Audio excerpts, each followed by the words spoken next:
This video will show you how to replace the cabin air filter on a Ford Transit-250. This will be located behind your glove box. Let's get into it. Okay friend, let's get started on our job. To gain access to the cabin air filter, let's open the glove box.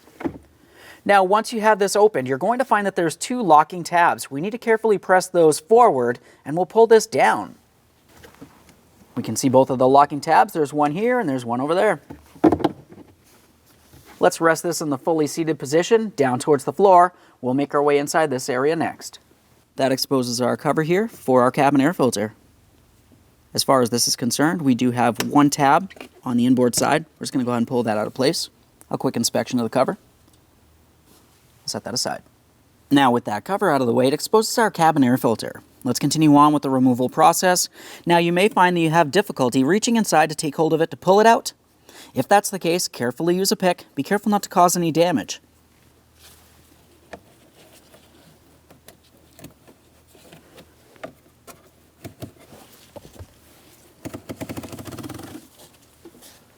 There it is, friend. Now, before we get ready to install our new cabin air filter, let's clean and inspect the mounting point. For this, I'm just using a clean rag, no detergents. I just like to give it a quick wipe, make sure there's no miscellaneous debris.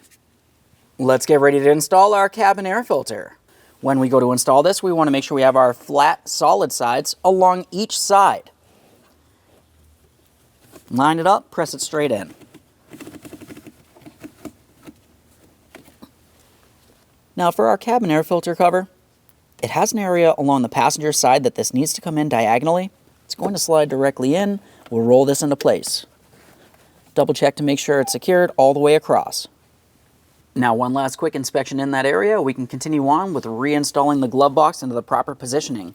Now you remember there's two locking tabs. Go ahead and flex those forward, slide them behind the dash. You should be able to tell that this is in the rested position, still being held up.